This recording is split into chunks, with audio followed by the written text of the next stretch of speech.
इस क्लास में हम समझेंगे एच.एन. रसेल की द्वैतारक परिकल्पना के बारे में।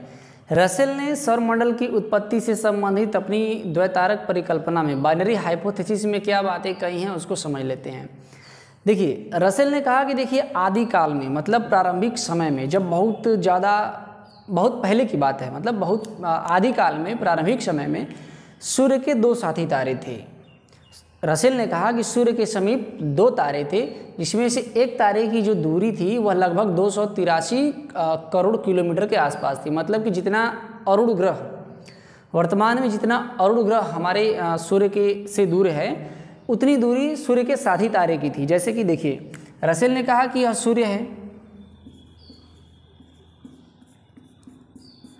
और सूर्य से दूर एक तारा था।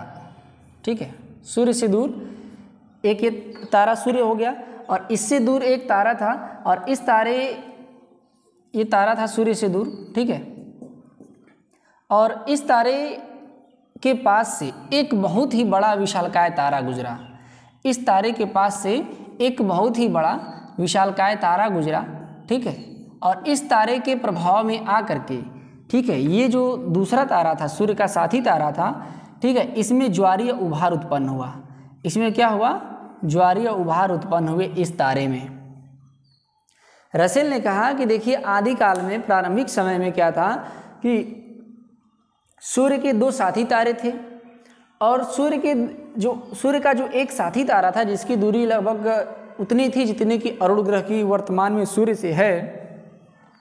अब इसके समीप से एक बहुत ही भारी विशालकाय, ये क्या था? भारी विशालकाय दूसरा तारा इसके विपरीत दिशा से गुजरा।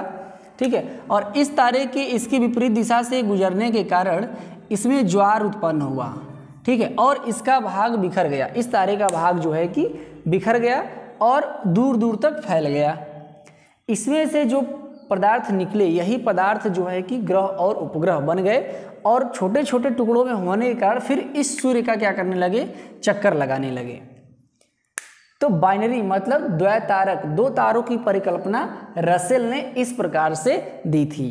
इनका समर्थन भी किया जाता है कि चलिए ठीक है, ये तो बात है, क्योंकि जो युग्म तारे हैं, क्या हैं? जो युग्म तारे हैं, मतलब कि जो बाइनरी स्टार मिलते हैं, दो तारे, वो ब्रह्मांड में आज भी देखने को मिलते हैं। तो विद्वानों ने कहा कि चलिए भाई ठीक है, हो सकता है आपकी बात बिल्कुल सत्य हो, ये तो ठीक है, लेकिन इनके सिद्धांत की आलोचना भी की जाती है। ठीक है, अब इनके सिद्धांत की आलोचना कैसे की जाती है? तो इसमें पहला पॉइंट ये कहा जाता है कि अच्छा ये बताइए कि आप कह रहे हैं कि विशालकाय तारे के गुजरने के कारण जो साथी तारा था उसमें ज्वार उत्पन्न हुआ और उससे पदार्थ निकले। तो इनसे पूछा गया कि बताइए इसमें जो बाकी बचे भाग थे वो कहाँ गया? पूरा ये तारा तो खंडित हो नहीं गया होगा, तो इसके जो केंद्र का भाग था या जो बचा कुचा भाग था वो कहाँ चला गया?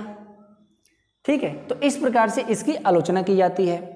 दूसरी बात इस तरीके से की जाती है कि ठीक है, अब अगर इस विशालकाय तारे ने इसमें जो है कि ज्वारीय शक्ति उत्पन्न कराई, तो ज्वारीय शक्ति इसमें उत्पन्न कराने के बाद ये वाला कहाँ चला गया? इसके बारे में भी तो आप जानकारी दीजिए कि कहाँ लुप्त हो गया वो ज्वारीय शक्ति उत्पन्न। पहला क्या था? इसका भाग कहाँ चला गया? ज्वारीय शक्ति उत्पन्न करा के कुछ भाग बचा होगा ना, वो कहाँ विलुप्त हो गया। और दूसरा इसमें ये कहा जाता है कि बताइए ये विशालकाय तारा कहाँ चला गया। तो इस तरीके से रसेल की द्वैतारक परिकल्पना की भी आलोचना की जाती है। तो